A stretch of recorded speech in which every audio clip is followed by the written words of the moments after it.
Good evening, everybody, or good afternoon, or good morning, depending on which part of the globe you are from. My name's Simon Ramshaw. I'm standing in for Vanessa tonight. I'm the Managing Director of Erchonia Lasers Limited, and we look after the European, Middle East and African networks on behalf of our US company. So pleased you could all join us. There's a very good attendee list tonight, and I think looking at some of them, they're from all over the globe, which is always refreshing to see. Delighted that Dr. Jake Cooke will be joining us and presenting on cervicogenic dizziness, diagnosis and treatment. It's always a pleasure to have Jake on. We've known Jake for quite a few years now, and he's been present at a lot of the webinars we've done and also the seminars and workshops. Very knowledgeable in his field, and I don't mean to embarrass you too much, Jake, but I think you're in the top 3 presenters that we've got across the board. Maybe in a year's time, we might upgrade you a little bit to the top, but joking aside, without further ado, I will pass you, actually, Chris, one quick thing before I leave. Down on the right-hand side, everybody, people who haven't been on before, you will actually see a questions function.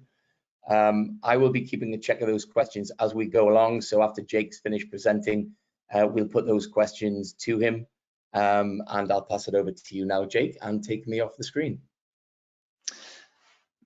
Fantastic. Thanks so much, Simon. So thank you, everyone, ladies and gentlemen, for joining tonight. Today, we're going to be talking about cervicogenic dizziness, the treatment and diagnosis. Now, this is a fantastic topic because it's one that feels so instinctively easy to make that diagnosis in our clinics. You see a patient and they have neck pain and they have dizziness, and that diagnosis just seems to fit: cervicogenic dizziness, dizziness coming from your neck. The issue is that actually it's one of the hardest diagnoses you can make. So although we really want to, and the patient will often come in and say, I'm feeling dizzy and I think it's coming from my neck, actually to make a diagnosis, I'm going to shorten it down to CGD, so CGD to give me a bit of relief from trying to tell you that tongue twister over and over. It feels very instinctive and very natural to diagnose CGD, but actually to do that involves you having to rule out almost everything else. And so that's what we're going to focus on tonight, is when you're looking at a case of neck pain and dizziness, how do you actually know it's CGD? When can you be confident that you have actually seen a case of it? And what do you do about it? So this is a wonderful infographic. So you can see the link down in the bottom left-hand corner there. I would copy that link down and go to it. So it's an interactive link. And when you go to it, each of these little labels is interactive. So when you click on it, that central circle will then tell you how common it is and some of the background behind it. And you can see here they've divided the central nervous system, the dizziness, into different areas like central nervous system, inner ear, cardiovascular, and things like this. So on the outside of the circle are going to be the more common things. So you're going to see migraine, BPPV, Meniere's disease. All those ones are going to be on the outside of the circle. And if you look at the bottom, kind of at like about 7 o'clock, you're going to see right in the inside of the circle is CGD. Now, the inspiration for this chat was every time I go to a conference or see other chiropractors, invariably they'll say, oh, I just saw this really interesting case of cervicogenic dizziness. And everywhere I go, people are always telling me, hey, I just saw a case of CJD, what do I do? And I thought, it's interesting, isn't it? It's actually really rare. And yet our profession and osteopaths and physios, basically manual therapists, I'm just going to clump us all together. I hope nobody minds that. So manual therapists, wherever I go, are always telling me, hey, I just saw this interesting case of CGD. I was thinking, oh, well, that's really crazy. Why is no one coming up to me and saying, hey, I just saw this really tricky case of vestibular migraine, or I saw a really horrible case of Meniere's disease, or I've had fantastic success with visual preference. If you look around the outside of the circle, there's a whole bunch of stuff there that perhaps we don't pay any attention to, and we should. So today we're going to focus on CGD, and depending on how we do with time, hopefully we'll talk a bit about vestibular migraine, because that's maybe the one you're also not so familiar with. And if we still got time, then I'll just keep talking all night. So this flowchart was designed for GPs in America. So the idea was they've taken the most common causes of vertigo, and then they created this flow chart so that a GP could basically have it on their desk, and when a dizziness patient comes in, they could go through this and decide what the patient has and then base that referral off there. And it's a nice one for us to have, actually. You'll see on that list, though, CGD doesn't even come into it.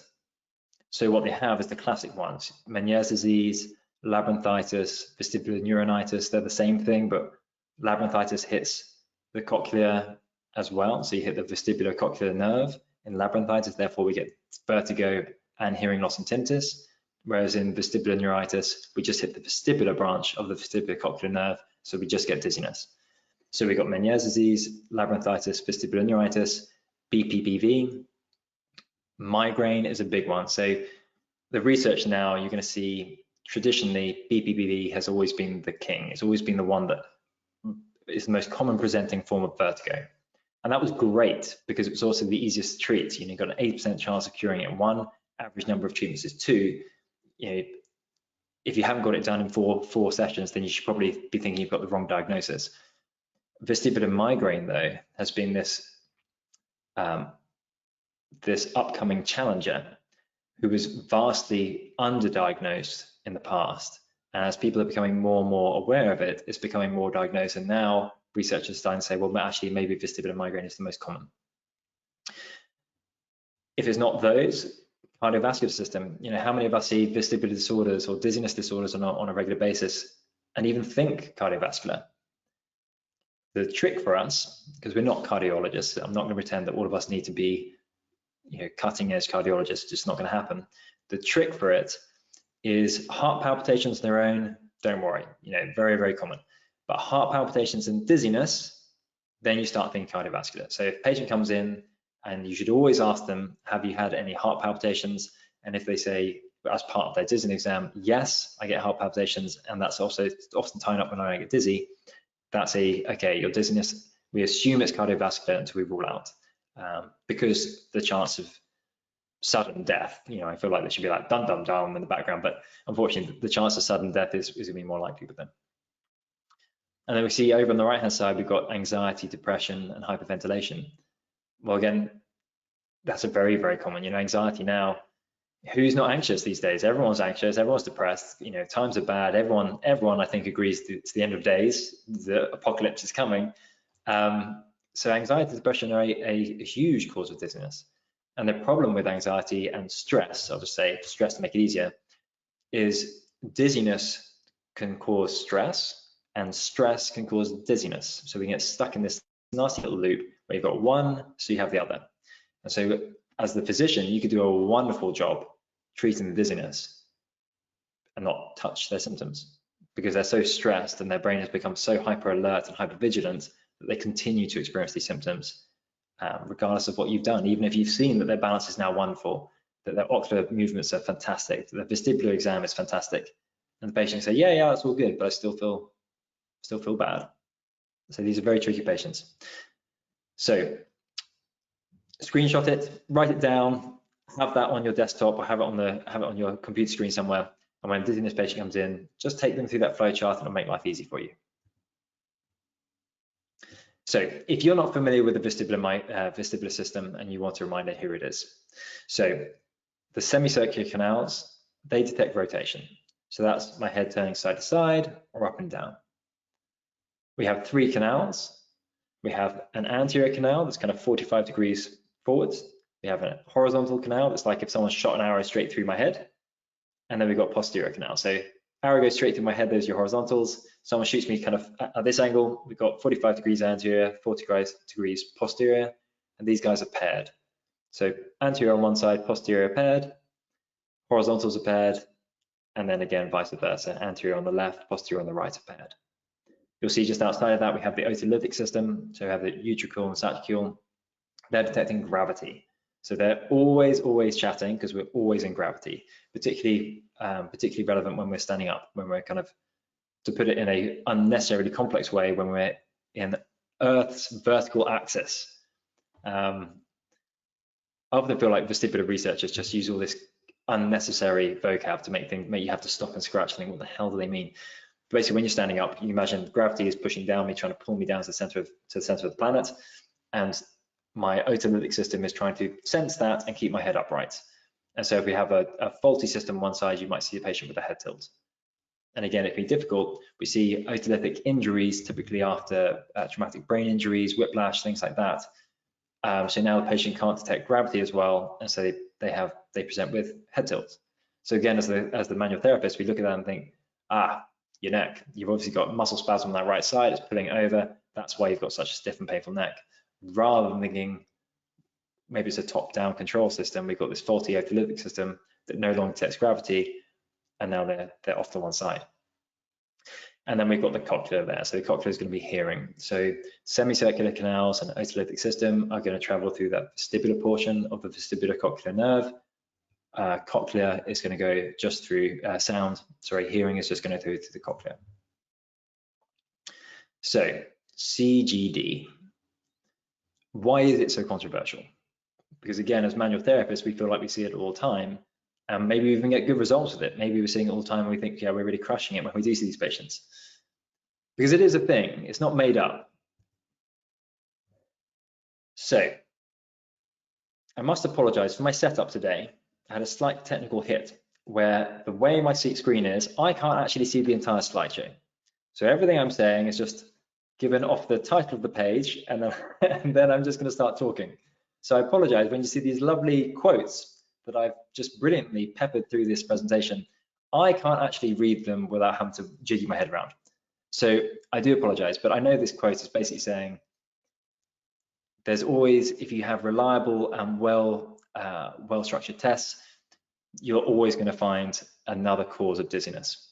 So basically, if you've made if you're considering CGD, if you perform a good exam, you're always going to find another cause. So it's going to be BPPV. That's the classic one. If you're considering cervicogenic dizziness, you have to consider benign paroxysmal positional vertigo. Vestibular migraine is a very common one. So if you're ever considering CGD, you have to go through, really convince yourself that it's not something else.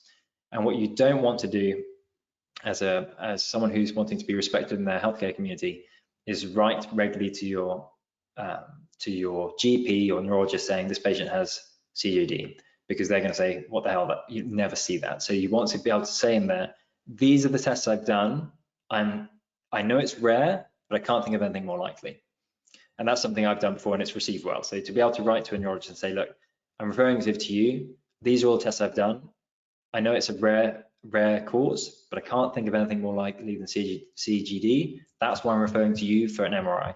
Or that's why I'm referring to you so you can do whatever test, chlorix in the ear, whatever it is, just to rule that out, because I know it's unlikely. And then you're treated as a friend rather than the wacky manual therapist who thinks everything's coming from the spine. So this is where we really test my memory, right? Because I can't see the names and I can't see the dates. So we're just gonna have to really hope my brain was firing whenever I wrote this presentation. So Ryan and Cope first coined the term cervicogenic dizziness in 1955. So they were the first ones to really put that term out there. The reason that term is so controversial is because Robert Barani, now, I don't know if you've heard of Barani, but you've heard of the Barani Society perhaps? So the International Headache Society are the guys who set the criteria for different types of headaches, all the spectrum of headaches. They're the ones who say, this is what it's like, this is diagnostic criteria. Well, the Barani Society are named after this just genius, and they set all the vestibular diagnosis. So like, how do you diagnose BPPV? So if you ever are wondering, how do I make a diagnosis of BPPV? Search Google Barani Society, BPPV, and they'll give you that criteria. So Barani was the first one to come up with it. And he said he saw a case of a woman, I think in 1920, stating positional vertigo. And then about 30 years later, in 1952, Dix and Hallpike of the Dix and Hallpike test. So Dix and Hallpike published their own paper in 1952 describing positional vertigo, but this time really framing what test they did. So that Dix-Hallpike test. So if you imagine this is back in the 1950s, you've got no electronic communication, you've got no email, you've got no automatic alerts or text messages or any way really, apart from publishing a paper and hoping people talk about it and pass it around. So we can forgive Ryan and Cooke in that 3 years for having not really studied Dixon-Holbein and really taken BPPV under their wing. So as a result, when they published a case series of 5 cases that sounded like cervicogenic dizziness, with modern eyes, we can look at that and say, well, 4 of the 5 cases are almost certainly BPPV. So the original paper that defined CGD is actually a paper describing 4 cases of BPPV and perhaps a CGD. So it undermined it from the very start. You imagine from the very beginning, once people have learned about Dixon-Holbein papers and more people start noticing BPPV, they start publishing more. And BPPV for the longest time, I'm going to say positional vertigo, because actually that's a hard one to say as well. So positional vertigo, for the long time has been the most common by far. So you imagine people, physicians all around the world, clinicians all around the world are recognizing it, publishing it, doing case series, case controls, and doing the stuff and recognizing it. But CGD is relatively rare. So something the whole world is aware of BPPV, and then they can look at what Ryan and Cooke did, or Cope, sorry, Cope, and say, you know, what were you talking about? You've described nothing. But it's easy in hindsight. At the time, actually perfectly reasonable. Their cases they were describing were patient, you know, one of them is a gentleman, he's doing manual labor, he's building a wall, a brick falls down, hits him in the head, and when he goes to get up, he experiences vertigo. And then every time when they're examining him, when they turn his head, he gets this horrible vertigo. So you can understand they're saying, well, we turned your head to the left and that instigated your dizziness. The only thing that really turned was your neck, so that must have been cervicogenic dizziness. So we can't be too harsh on them. So why is it so difficult to diagnose? The main thing really is balance comes from your ability to integrate visual input, vestibular inputs, and proprioception. So input from your eyes, ears, and feedback from your body, particularly from the neck. The higher up the cervical spine you go, the more proprioception you get. So this is why chiropractors for a long time have been talking about the power of doing a C0, C1, or C1, C2. We have a huge amount of intrinsic muscles and proprioception in there, muscle spindle fibers in there to detect exactly where we are, and we have to have that.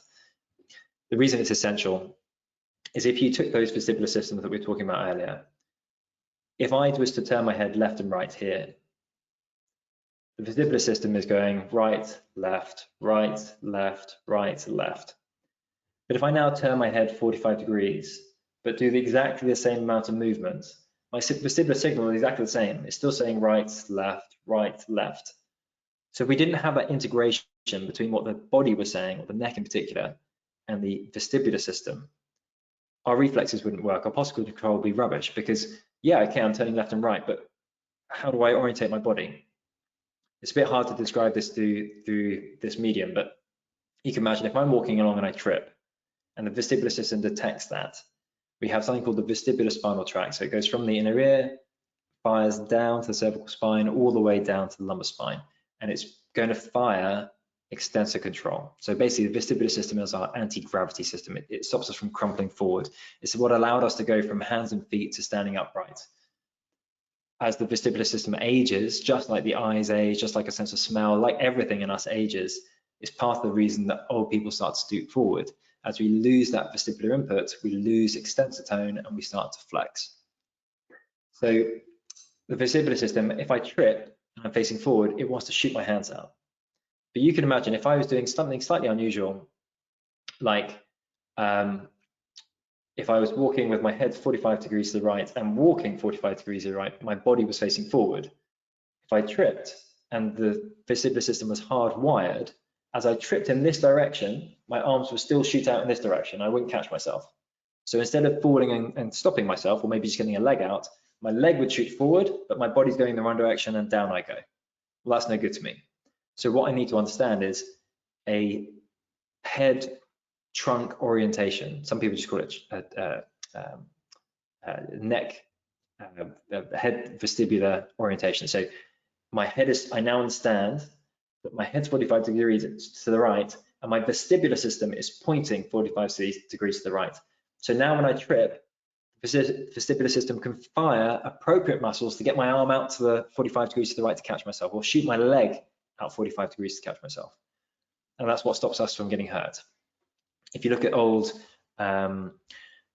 anthropologists, where they go into jungles and our hunter-gatherer ancestors and modern hunter-gatherers, when they look at what people die of, it was falls. A lot of it was Terry was climbing up a tree to catch a coconut and fell out. Terry slipped on a rock and bashed his head against a tree trunk on the way down, never woke up. So unfortunately, falls are one of the ways we die. They still are with us. It's a very depressing subject. 1 in 3 people over the age of 60 fall each year. Half of all 80-year-olds fall each year. So unfortunately, if you don't die of one of the big scary ones like heart attack or a stroke, a fall will probably be the one that gets you. As you get over the age of 70, your postural reflexes start to fail, like as the vestibular system starts to fail. So now when you fall, you don't shoot your arms and your legs out to catch yourself. So when you're under 70, hopefully when you fall over, if you do get injured, it's a broken wrist or maybe an injured shoulder, but at least you caught yourself. Once you get past 70 and you fall, it becomes a lot more serious. You don't have that postural reflex. That's the broken hip. Well, we all know once you fracture your hip, the chances are, 6 months or a year, you might, well, I mean, now this is Monday evening, I'm getting really depressed, but the chances are you're not going to be with us anymore. You lose so much fitness and function in that time and so much mobility that it's hard to get it back at that age. So an 80-year-old who breaks a hip is devastating. If you don't break a hip, you hit your head. Well, unfortunately, when you have a traumatic brain injury, the 2 things that outlast your symptoms are change in balance and change in eye movements. And both of those are predicted for falls. So unfortunately, this is part of the reason I got into this subject in the first place. This is how we lost my gran. She fell one day, hit her head, and then she just kept falling. And over the course of 6 months or a year, just her brain degenerated enough that she then ended up having dementia. That was her downward spiral. So I've completely digressed from the word multimodal, and I do apologize. But anyway, let's get back on track. So we have to have this integration from your neck and your ears. We have to be able to say, I understand which direction the vestibular system is pointing, so I understand how to integrate that muscular function. So we have cervicocolic reflexes as well. So when I'm turning my neck, I have input from my vestibular system coming down to my neck. We call vestibulocolic. It's an integral part of neck stability. So again, when you're a manual therapist and you're talking about stabilizing the neck, we all talk about mobilizing the joints, soft tissue work, strength exercises, deep neck flexors. How many of us think, well, one of the huge stabilizers is the vestibular system, that vestibulocolic reflex?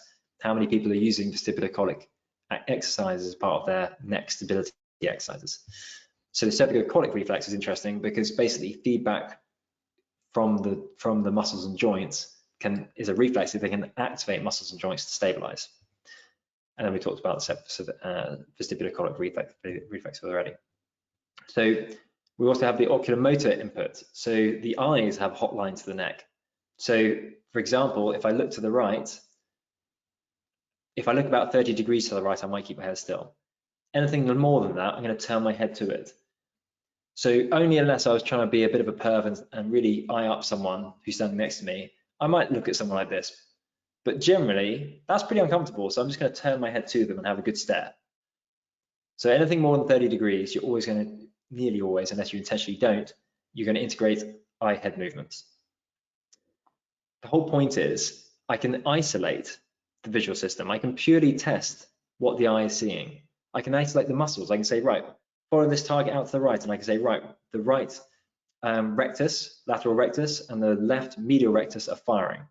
I can take them and say, right, now we're doing superior rectus and inferior oblique. We can isolate the visual system. We can isolate the vestibular system. We can do things like put someone in the dark so they can't see, and we can move the eyes and activate the vestibular system to move the eyes left and right. So in case you're not familiar with it, the vestibular ocular reflex. So if I turn my head to the right, my eyes go left. That's my inner ear, my vestibular system pushing my eyes. It doesn't matter where my head goes, my ears will push my eyes equal and opposite. So for every 1 degree my head goes to the right, my eyes will go 1 degree to the left. It's a beautiful system. It's an efficient one. It's one we have to have. But we can isolate that. We can say with the Dix-Hallpike test, I'm going to specifically test the right posterior canal as I do that test. Now, a bit of info, you're also testing the left anterior, but for us, we just want to think it's almost always going to be a posterior canal for BPPV. So turning your head to the right, putting them down, I can isolate the right posterior canal.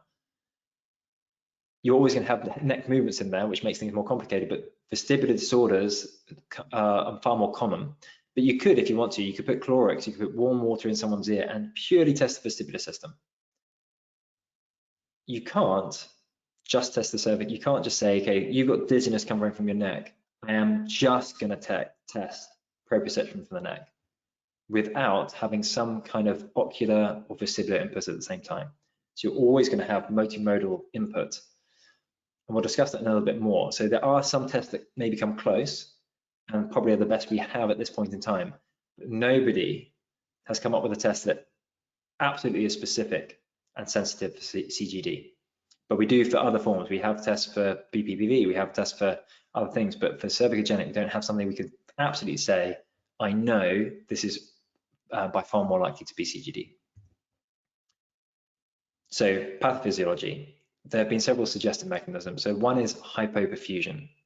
So the idea is, as you turn your neck, if the cervical arteries have become a bit gummed up, not getting perfusion through them anymore, as I turn my neck, we might compress those cervical arteries, cut off blood supply to the brainstem and cerebellum, and therefore cause dizziness. So, and you can understand how that would make sense, right? So I notice that every time I turn my head to the right, I get dizzy as blood flow drops. Research into this one, I mean, this is basically what we're scared of with vertebral basilar dissection, or with posterior and inferior cerebellar artery dissection. So it's the same idea, right? You've lost blood perfusion to the brainstem, to that lateral medulla, and therefore the person experiences dizziness. But that form of hyperperfusion would normally cause overt vertigo. It might just cause unsteadiness and disequilibrium, which we see with CGD. Cervicogenic dizziness is a non-vertiginous form of dizziness. So the patient is not coming in saying, God, I get poor vertigo, I'm really spinning. Instead, they're saying, I feel unsteady, I feel unbalanced, I don't feel right. So with hyperperfusion, we're expecting a more dramatic thing. So I turn my head, or I get vertigo, or I profoundly, I feel other symptoms rather than just a bit of lightheadedness. Research really hasn't supported hyperperfusion as a cause of CGD. Instability. So this is where we have true cervical instability. So much so that as the neck is moving, it might cause brainstem compression. But again, with true instability, we're expecting to see other forms of neurological signs and symptoms. So the patient, rather than saying, I've got some neck pain and dizziness, we're expecting to say, I've got numbness, I've got tingling, I've got motor changes. You can test and see, yeah, we can see cerebellar signs. If the cerebellum's coming down, we can see nystagmus in the eyes. If we've got like cerebellar tonsils coming down through the spine, through the foramen magnum. So we'd normally see other things with that. So again, instability and CGD haven't really quite linked up. If there was instability, the diagnosis would be easy, right? You just go and do your MRI or your X-ray series and MRI, inflection, extension, rotation, and you see that instability. So it's not an unreasonable thing to think. And absolutely, if you think, wow, this patient, he's got a history, they had a whiplash or something happened, and I think this patient has neck pain and they're dizzy, I'm going to go and get an MRI. They're perfectly reasonable. And if you see it there, then great, you've ruled in instability as the cause of the dizziness. But for most of the patients that we are recognizing as CGD, that's not the case, right? They're not coming in with all these profound symptoms. It's normally, I've got bad neck, it's really painful and stiff, and I've got some dizziness. I'm lightheaded, it doesn't feel quite right, rather than profound things. Changes in smooth pursuits has been suggested. So smooth pursuit is where I follow my eyes left and right, or up and down, or any direction really. And it's complex. It's the product of my brain, different areas of the brain coordinating with the eyes. So some studies found changes in patients with suspected cervicogenic dizziness and just changes in smooth pursuit. The issue is it's not sensitive enough. So maybe, that's a possibility, but smooth pursuits change with age, they change with cognition, they change with dementia, they change with all kinds of things. Head injuries, all kinds of things affect them. So again, it might be involved, but we haven't we can't say that with confidence. Proprioception is the leader. That's the one that probably gets the most research and the one that most people agree on.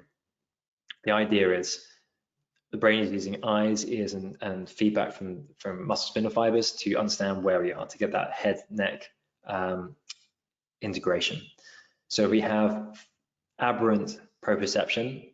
So the ear says we turn 45 degrees to the right, and the neck says we did 20. You get that sensory mismatch, and I don't feel right.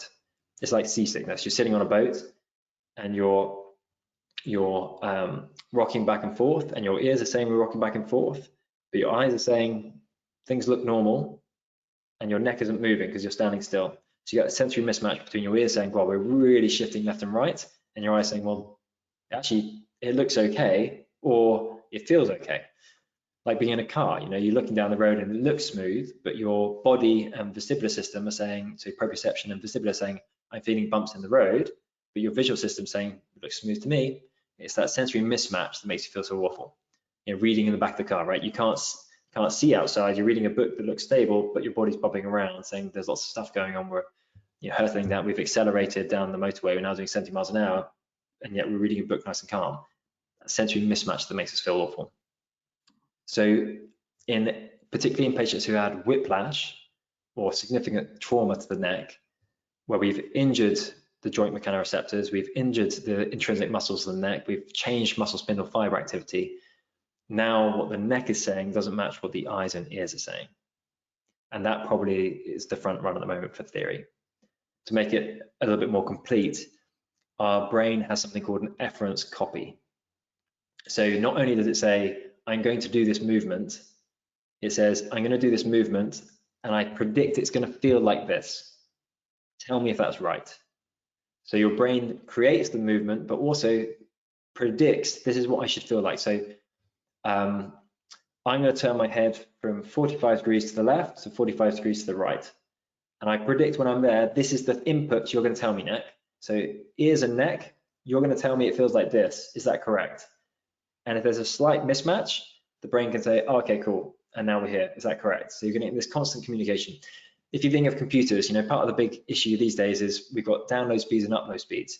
And in the past, everything has been about downloading. We were downloading content from a few creators. But now, we're all morons with our phones who are just constantly saying like, selfie, selfie, video, video, I'm having coffee, I saw a flower, here's a bee. We're just constantly saying like, worlds, upload, upload, upload.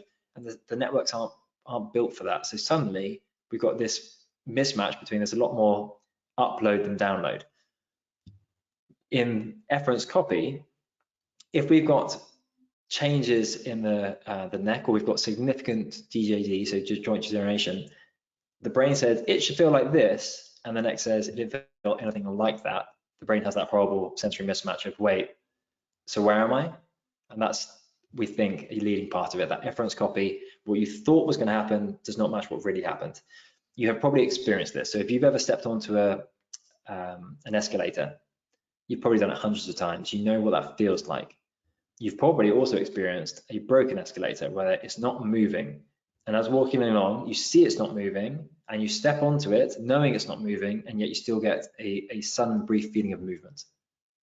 That was the efference copy saying, every time I step on one of those, this is what it feels like. Are you ready?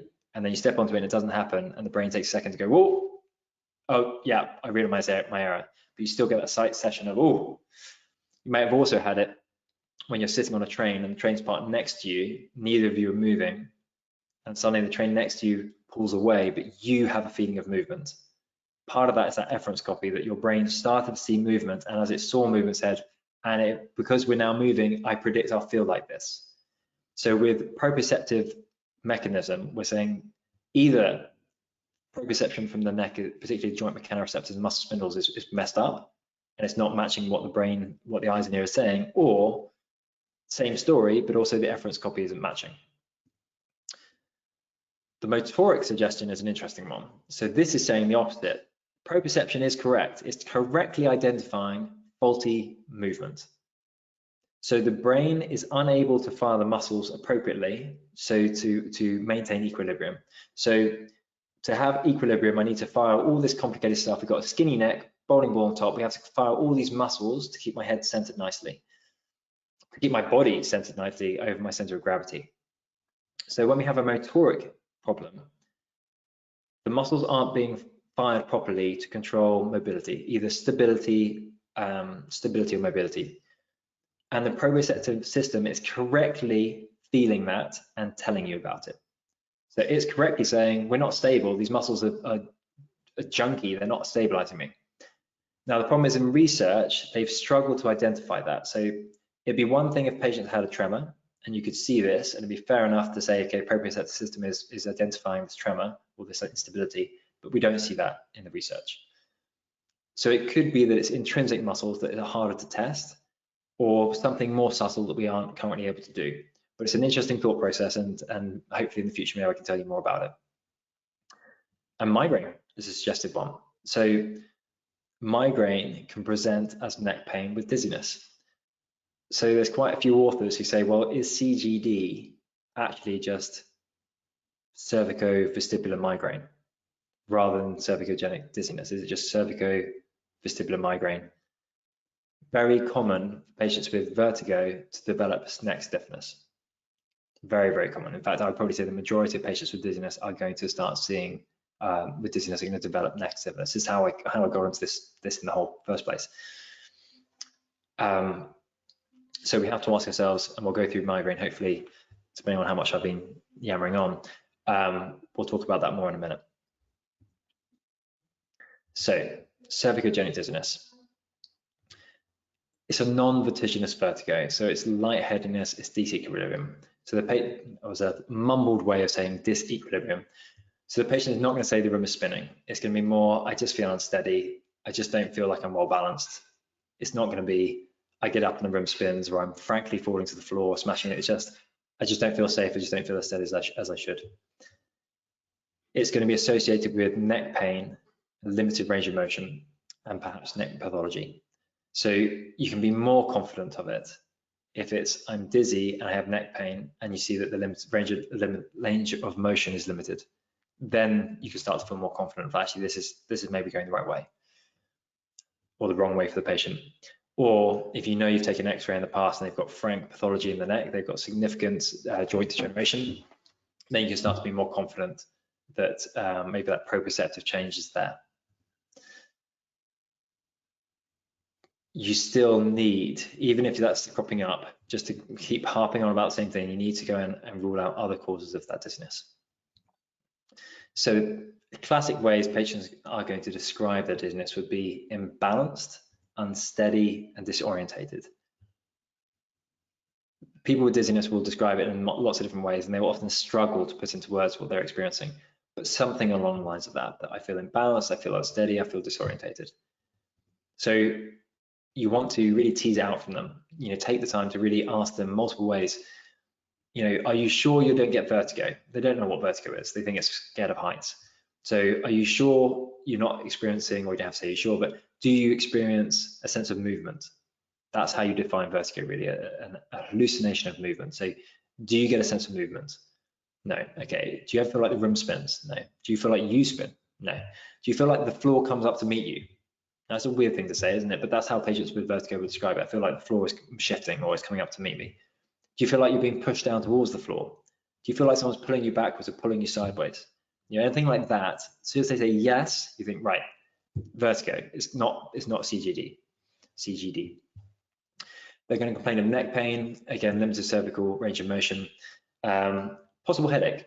So again, with vestibular migraine, we might well have 50% of cases are going to have 50% of the time they have neck pain, headache, and dizziness. So again, possible headache could be a sign of CGD. So how do we diagnose it?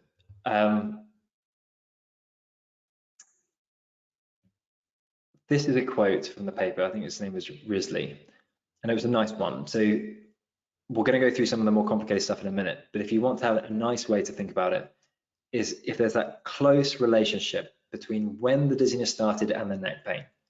So was it, I have neck pain and dizziness and they start at the same time, then okay, more likely. But if it was, I had dizziness for 6 weeks and now I have a stiff neck, probably unlikely. If it's I've had dizziness for 6 months and now I have neck pain, the two are unrelated. Neck pain is what the second most common affliction affecting man, and dizziness is right up there as well. So the question is it causal? Is there a relationship between the two? Was it casual? Is they just happen? You've just been unfortunate. You got the right to have two things at the same time. If they've had a previous neck pain or pathology, again, finding that you've evaluated everything, but really the one I wanted for this is really that you know that they've got that close temporal relationship between the two.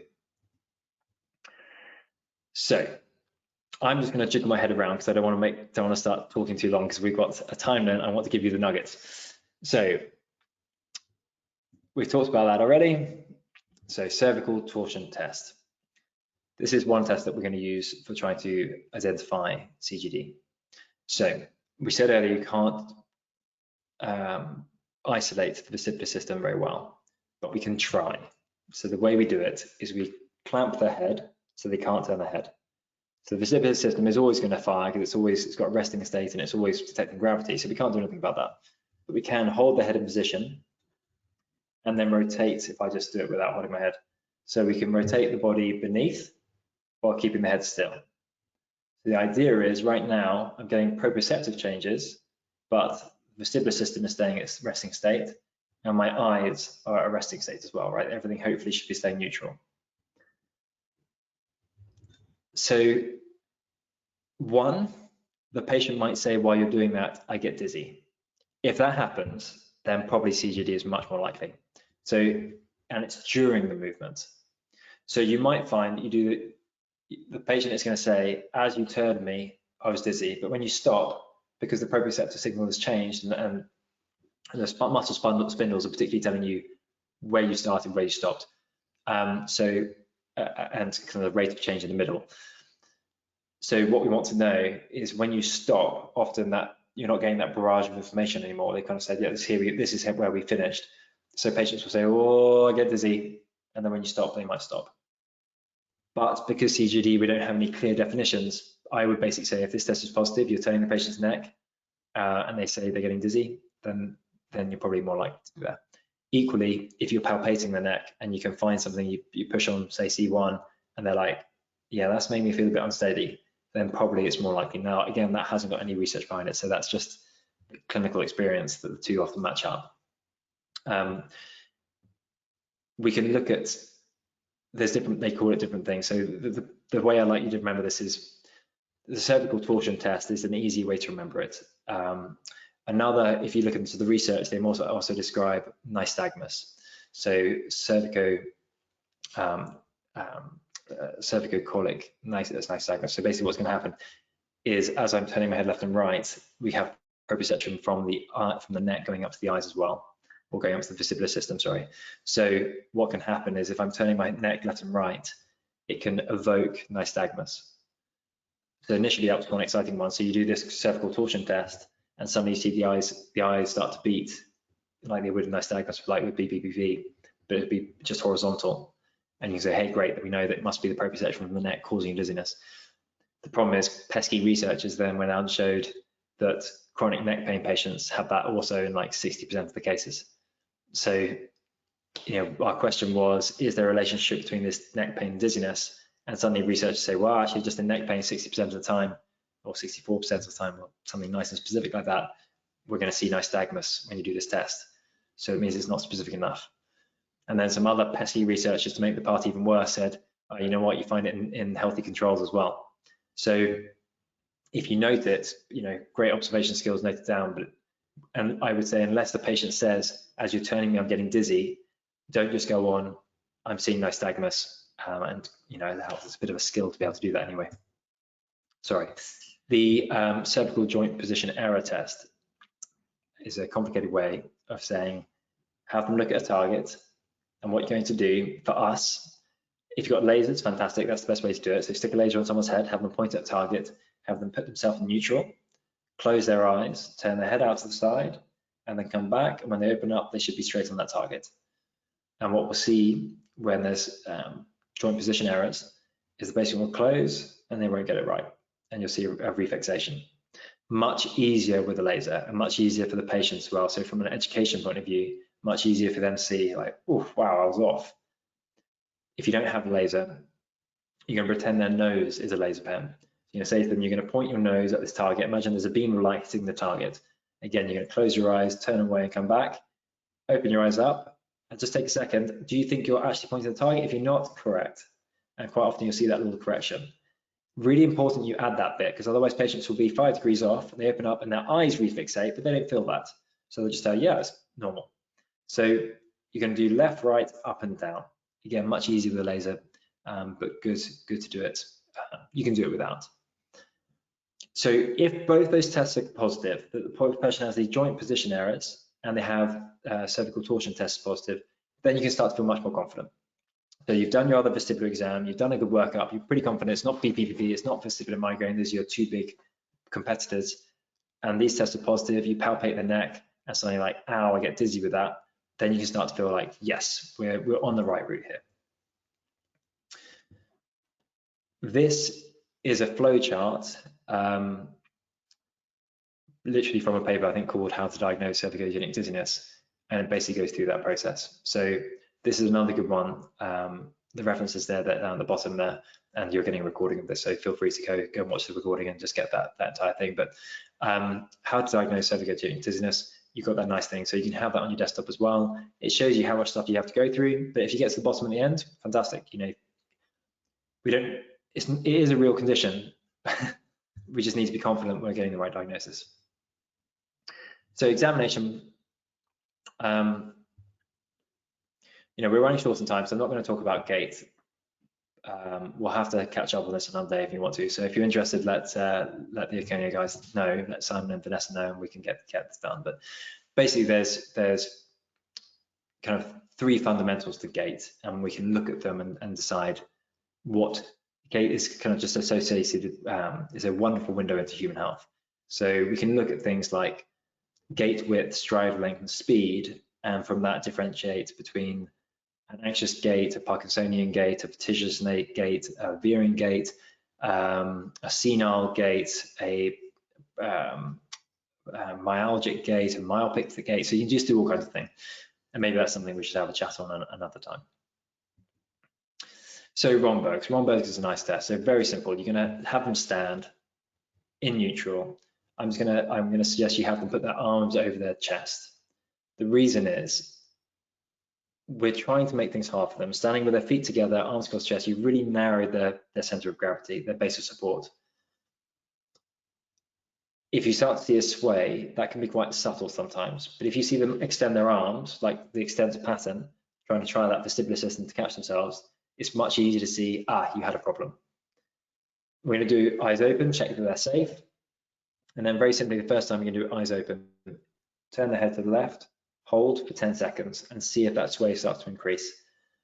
So if it does, and you find that actually in neutral they're very good, maybe left they're very good, but right suddenly really terrible, we can't specifically say that's the cervical spine because we've changed the orientation of the vestibular system, but it might be more likely. Again, we can take the visual system out of that by doing it with eyes closed. So you have them turn their head, close the eyes, much harder. Now, you might be tempted to do it eyes closed and have them turn from left to right, and that's perfectly valid. You've taken the visual system out, you're really testing visual, vestibular and proprioceptive there. But it's, I mean, if you try it yourself now, so stand up, put your feet together, arms over your chest, close your eyes and turn your head left and right, and you'll probably find that you'll start to sway as well. That efference copy isn't used to doing it. So very, very simply, you don't practice that very often, so your efference copy is poor. So the brain is trying to predict what will this feel like, so how do I fire muscles, and it can't do it. For the same reason, when you do head extension, you're going to see most people will sway more in extension, because these days we spend all day looking down on our phones, right? We spend all day looking down on our phones, typing on computers. Our brain has a lot of practice saying, I know what my neck feels like in flexion, I know what that will feel like and how I should fire muscles. We've lost a lot of climbing up trees, plucking fruit, shooting birds, all the stuff that would help us practice this. It's part of the reason I think climbing is so good for us, because when you're climbing or belaying, you spend a lot of time watching the other person. Your brain is basically getting used to this idea of like, hey, my neck can extend, I should use it. Tandem gait. So Time is a hard test. So again, feel free to try this after the seminar. You're going to arms across your chest, you're going to walk heel to toe. With eyes open, you should be able to do 9 steps. So out of 10 steps, on average, healthy people make 1 error. With eyes closed, on average, healthy people make 3 errors. So out of 10 steps, you're expecting to get 7 good steps. The way I would count it is just have your hands behind your back. And every time they make an error, just do, so you're going to count how many steps. So they're 1 step, 2 steps, 3 steps to make an error. You're just going to hold up your thumb. 4 steps, 5 steps, 6 steps was an error. You're going to hold the thumb, and at the end, basically just go, oh, great, you only made 2 errors. You're really strict on control on this. So standing heel to toe, any gap is a mistake. Foot not perfectly in line out to the side is a mistake. Having to shuffle their foot is a mistake. Having to uncross their arms is a mistake. So we can make that test more specific for cervicogenic. So we could do eyes open in neutral, and if they do really well, we could then put the head to the left and have them repeat. And if you find they can do it really well in neutral, but left is a disaster, again, the main thing that has changed is proprioception from the neck. You have changed orientation from the vestibular though, but the brain should be able to say, cool, my head's to the left, I know where I am. So there's an argument to be said, even if you're not going to fundamentally diagnose CGD, you can still say you're integrating information poorly. You should be able to turn your head to the left and not see a dramatic change in balance. So even if you think, I still think you have vestibular migraine, I would still go ahead and treat it like they have some vestibular, some cervicogenic aspect to it. And we'll see that in a minute, that the rehab you do for CGD can be equally applied to vestibular migraine. Single leg stance with head in different positions is going to be really tricky for everybody. So I would do this, I reserve this for your elite athletes. So people who are really, really hot on it. From 18 to 39 years old, standing on one leg with your eyes closed, you should be able to get 10 seconds. Once you get past 40, it falls off a cliff. So if you're in your 50s, you'll only be able to do about 5 seconds on average. If you're in your 70s, it's only about 2 seconds. Again, if you have an elite athlete who spends a lot of time, running, when you're walking, you're on one foot 90% of the time. That's why it's a good test to do. And you imagine if you're an elite athlete, running, jumping, whatever, you might be on one foot and doing really complex balance maneuvers while on one foot. So this is why in your elite athletes, this would be a good thing to do. So for eyes closed, we're expecting those are the numbers for you. You can then do the same thing, have the head in different positions. Right, guys, I do apologize. I realized that we're coming up to the hour, so I'm gonna try and just get these important bits here. So we've talked about torsion tension, cervical torsion test, and these are different ways to name it. So neck torsion nystagmus test, or the body turned the maneuver test. All these complicated ways of saying. So I think cervical torsion test is the most reasonable one to try and remember. Like we said, I think I jumped ahead of myself there, but we're looking at cervical ocular reflex. So basically where cervical inputs are coming in, they can activate eye movements. So they can hit the vestibular spine, vestibular nuclei, and that's going to trigger these nystagmus events, but we can't really rely on it. So if you do notice it, great, well done, awesome observations, but I would go more for, what do they feel? Cervical proprioception is that a different way of saying joint position errors. So cervical joint position error test. So those are your two, big ones. So again, I apologize, but my setup I can't see any of that quote. So off the top of my head, it's basically saying that when we're treating cervicogenic dizziness, multimodal approach is going to be the most effective. So we want to do things like manipulative therapies, mobilization, active range of motion, strength training, ocular motor exercise. We want to do vestibular exercise to try and improve neuromuscular control. What we don't want to allow to happen is in someone who has CGD, they're probably going to have faulty movement patterns or faulty, we talked about that motoric episode. So if proprioception is faulty, probably movement will be faulty too. And we might start to end up where we start to injure the neck. So you might have had and that's probably why a lot of vestibular symptoms end up with neck stiffness, partly that they don't feel steady, so the stress system fires in, so they tense up more. As their muscle tone increases through sympathetic tone, they get neck compression, joint compression, which hurts. Partly because as sympathetic tone goes up, because they don't feel safe, peripheral nerves become sensitized. So when they do get a bit of muscle tension, they feel it more stiffness. But partly because we've lost that vestibular stability. So that vestibular colic reflex isn't as efficient. So now my neck's not stable, I can't control muscles appropriately, and we start to actually injure joints. So we want to do things that are going to keep the joints healthy and reduce pain and inflammation. What we don't want is pain and inflammation to build up, and now we start to get peripheral and central pain sensitization in the neck. So now what was just a vestibular disorder is now a serious cervical disorder. So treatment, luckily, is basically what we do. It's what we do best. Manual therapies. Research has shown that short term, unfortunately, a lot of the stuff that manual therapists do is proven to be effective in the short term, right? So our manipulation, mobilization, dry needling, all that kind of stuff has been shown to be effective in short term, and that's like, you're looking at the first 12 weeks of care, basically, when we describe short term. So manual therapies are effective, so you can feel good about doing your manipulations, especially when you've got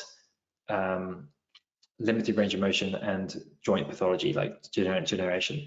Obviously, if you're suspecting that instability is the cause of their cervicogenic dizziness, then probably joint manipulation SMT is probably not the way to go until you've ruled out that it's safe. You're not going to go and do SMT on someone who's got frank brainstem compression, right? Or I would recommend that you probably don't. But it can be difficult treating these patients because you might think that doing mobilization manipulation is just going to fix that proprioceptive error and that joint mechanoreceptum. But if they've got an efferents-copy issue, actually you might find that it makes them worse. And unfortunately, that's a case I see fairly regularly referred to me by other chiropractors, is we do this treatment and the patient's dizziness has got worse over time, not better, because you're driving a huge amount of proprioception, but that proprioception is still not working, right? Their brain's still saying, well, there's a huge amount of it, but it doesn't match up with what I'm expecting. The patient is getting more dizzy over time as their brain is, basically struggling to process it. This is where low-level laser therapy comes involved. The beauty of low-level laser, I don't have to touch you. And if I think there's that joint pathology, limited range of motion, joint pain, neck pain, you can shine the laser on it without touching them at all. And you know that you've got a good chance of reducing their pain, improving their range of motion. Again, most of the research you look at for neck pain and headaches is going to be in that short term, that 12 weeks. But that buys you a window where hopefully systems start to settle and you can start to do your vestibular rehab. And we're going to talk about the VOR in a second. You can do your vestibular rehab, your strength training if you think there's an instability in there. So that low-level laser therapy is going to help you buy that window. So in patients where I think they have got CGD, I will start and end the therapy or end the treatment with low-level laser. So typically 2 minutes, and remembering that the upper cervical spine is going to give you the most amount of proprioception. So you're going to go upper cervical spine, let's see from like C0 to C3. That's the area you're going to hit, and you're going to hit both sides. If they've got TMJ issues and they've got some dizziness, you want to go for that too. The TMJ is very important and responds very well to low-level laser. So proprioception from the jaw. So proprioception from my neck has to go through 3 relays to get to the cortex. Proprioception from the jaw has 2 because it's so important. So we have this, we cut down on transmission time by 1/3 because it's so important that I don't bite my tongue or chew my cheek when I'm trying to talk or speak or express myself. So you'll often see patients with TMD will complain of dizziness, and often when you treat their TMD, the dizziness will go too. But again, it's the same as CGD. Non-vertiginous, it's just, I feel unsteady and unsafe. So low-level laser for the neck and for the TMJ is a good way to start and finish your therapy. VOR is a beautiful exercise because we're taking that vestibular, ocular input, vestibular input, proprioception, and putting it all together. So the patient very simply is going to look at a target, turn the head 30 degrees left and right. Remember, there's no point doing more than that because you're just straining the eyes. When do we really look at someone like this? So we're going to turn the head 30 degrees left and right. The way I would suggest you do it is they're going to sit 1 or 2 meters away from the wall. We don't want them to be converging the eyes. So 1 or 2 meters away, looking at a very clear target. They shouldn't be looking at something where they're thinking, oh, is that a dead spider or is it a nail? Nice clear cross on a post-it note on a clean wall. No stripes or dots or anything like that.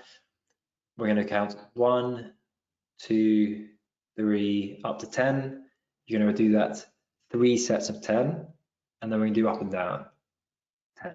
The reason we do this is we pair up the horizontals, and then we pair up the anteriors and the posteriors. So they're going to be talking together. That input is going into the vestibular system, where it's going to meet with cervical inputs, cervicogenic inputs coming in from there. So we're going to get cervical input coming to the vestibular nuclei. They're going to pair up and say, hey, with practice, right, there have been, we did suffer whiplash. The lordose of the neck has changed. It's now quite flat. Or I had a injury to the vestibular system, but don't worry, I recognize by talking to each other and over, we can start to repair. So rather than having this mismatch, we can start over time to match back up. Hopefully they've got eyes that are saying, right, we've got these three systems talking together. And you can progress that really easily, but I'm going to suggest for now you do it sitting, nice upright posture. You want to encourage the posture that you want them to hold. Don't allow them to hold it here. You're going to get that nice proprioception. 10, side to side for 3 times, up and down 3 times, twice a day. If they want to do 3 times a day, fantastic, but twice a day, they're going to do it 5 days a week. So it needs to be regular, right? They're getting mismatches every single time they move. So if we do it once a week, it's a drop in the ocean compared to all the aberrant proprioception and efforoscopy they have. So it needs to be regular. Tandem stance. So with head left, head right, head flex, and head extended. So do it in neutral, eyes closed. So we're taking vision out of it, and again, you're going to get proprioception and vestibular talking. We're then going to change the position of the neck. So again, say to the proprioceptive system, tell the vestibular system that it's pointing 45 degrees to the right. And initially, they find it really hard. You could start heel to toe, or if that's too hard, have the feet wider apart. The wider the base of support, the easier the exercise. So the more narrow you bring it in, the harder the exercise. So head right for 10 seconds, open the eyes, turn the head to the left, close the eyes, 10 seconds, 10 or 20 seconds is great. Open the eyes. Flexion extension is going to be hard, right? So remember, again, you don't look at someone 90 degrees, 80 degrees over your shoulder. So I'd say typically about 45 degrees. Any more than that, you would turn your body. So same with extension. You rarely are going to come all the way up here. It's just not comfortable. So I normally say to people, to make it realistic, imagine you're looking up into a cupboard to get down some clothes. So it's that kind of position. It should be comfortable. And same with flexion. You don't want them cutting all down here and straining their voice. You want, imagine you're on your phone. That's why I want you to practice. So tandem stance, head left, head right, head up, head down. 10 to 20 seconds in each position. So with the left foot forward, then swap, right foot forward, repeat. And again, if you could do that twice a day, 5 days a week, fantastic. Cervical proprioception, best done with the laser. So we described it earlier. Strap the laser to the head, the test is the same as the treatment. So basically just have them practice. But they can do it at home without, they can have a partner watch and just the partner can say, no, you're not there, and just help them correct to the right place. But if you're doing it at home, just tell them you really have to take the time to correct and then feel where that is. So before they start, right, that's neutral. You feel like that laser pen shooting out from your nose on target. Yeah, okay, really take time to feel where you are. Okay, got it. Eyes closed, turn away, come back. And then when you think you're there, just take time to really get to the point where you think, yeah, that feels like where I was. Okay, good. And in the beginning, you'll see them searching for it and being like, they might get it and then get it wrong and then think, oh, it's here. Just practice. Typically, 10 is the magic number. It's just easy for people to remember. So I'll often say 10 times from the right, 10 times from the left, because it takes more time. Just do left and right. And once they do that, do up and down. Initially, we're going to do going from neutral out to the side and then back to neutral. And then once they can do that, we want to do it into a rotated position. So starting here, coming away, and then coming back. We're designed to be in neutral, right? That's where our eyes want to be in neutral, our vestibular system wants to be in neutral, our neck wants to be in neutral. So that's the fundamental one we have to get. And then from there, we want to be able to do all the more complex stuff. So get neutral right first, and then do rotated positions. Right, guys. I appreciate that I've already run over 10 minutes. So what I'm going to suggest is that we keep vestibular migraine and some of the other things for another day. Migraine and low-level laser might be an interesting topic to go through. So I'm not going to go through this now because I really appreciate you guys taking the time to listen to me today. And you're probably thinking, I'm hungry, I'm thirsty, I want to go to the gym or whatever. So I'm going to skip through this and just give you a quick teaser of what we would have talked about. There's that famous Robert Barani, who's such a hero. And instead, just say Thanks so much for listening. Do you have any questions? If you want to get in touch with me, here's the links. And yeah, let the Erchonia guys know if you have any questions and there's anything you want to go through. If not, I'm going to assume I've done a wonderful job or a terrible job. I will go either side. Jake, you've done a great job as always. We always appreciate your time. I know you're a busy guy, and hopefully I won't get tongue-tied at the end of this webinar like I was at the start. Yeah, we've been chatting to a few of the attendees as we've been going along. I'm going to throw a couple of questions at you just before we go. I think anything else can be answered at a later date because I'm conscious that you guys will want to get to have your dinner now. There's a message coming from Sasha, who actually has an EVRL, saying it's interesting that the ASA states that chiropractors can claim to treat cervicogenic but not other types of headaches. How is this original cervicogenic diagnosis made if these boundaries are difficult to define? So basically, it's ruling everything else out. So if you wanted to really say to a doctor it's CGD, you'd have to show them that you ruled out everything else. So the common ones would be vestibular migraine, BPPV, Meniere's disease. Those could probably be a big three that you'd have to go and rule out first. I would write to them, or just for your own notes, if you're just wondering yourself, with each of those, kind of ask yourself, if it was vestibular migraine, what would it have to have? And if it doesn't have that, great. If it was Meniere's disease, what would I have to see? Okay, I'll probably have to see some hearing loss and tinnitus. Well, that's not part of CGD. So go through that list. Do your test that we talked about here, those proprioceptive tests and cervical torsion tests. If you have those positive and we have that close approximation between neck pain and dizziness start at the same time or very close to each other, or they had a previous whiplash or significant DJD, then you can be more confident. But it's a difficult one because whereas with other criteria, we have a very fixed, like this is how you diagnose vestibular migraine. With CGD, that's not quite the case. So it's more, this is suggestive of CGD, but it definitely is you know, I hate to use the term, but it's a wastebasket diagnosis for most professionals. So it's an interesting one that if they're saying that we can treat cervicogenic dizziness, when a lot of them will also say that, you know, on the majority of cases it's not. But we can definitely work with other vestibular symptoms as well. Like I think the profession now is moving that way. It's so important. So boo to them, and yeah, we'll do it anyway. Brilliant. Thanks for that, Jake. We've made a note also as well to maybe try to get something going with migraine and non-thermal low-level laser therapy on the next one. Sharon's saying this has been fantastic. Thank you so much. A brilliant revision. Nicola, really enjoyed. Thank you. Very informative. Thanks. I'm just trying to see if there's any questions there. Brian, great presentation. Thanks very much. Claire, interested in a presentation on gait patterning by itself or in relation to CGD vestibular migraine. That's a great suggestion. I think we should do that one. That's a topic I love. So let's do that one in the future. Brilliant. Just another thank you, Sasha. Thank you from Jeff. Always enjoy your education, Jake. Excellent presentation from Lawrence. Thanks. You're getting a lot of compliments here, Jake. Oh, that's very kind of you guys. You don't have to go through the entire list there, Simon. We'll be. I'm just trying to see if there's a question with any of them. That's, you know, I know you're a very humble guy as well, and very modest at the same time. And again, we very much appreciate you participating in these educational webinars, because whether it's specific to non-thermal low-level laser or whether it's a generic topic of education, it's something that we always hope to be in the forefront of. And we're very lucky to have the likes of Dr. Rob Silverman, Dr. Trevor Berry, Dr. Eric Rees, and yourself, Jake, to share your experiences and your knowledge with the UK, European, and international community. Great. Well, thank you very much. Thanks for having me. Brilliant. Thanks, Jake, and everybody else. We will be sending a recording of the webinar out. Vanessa and the UK internal team will be doing that. Vanessa's also working on some special offers as well with some of our lasers, and she will let you know when she sends you an email. So thank you very much for listening. Thanks for your time, and all the best. Safe trip home, everybody.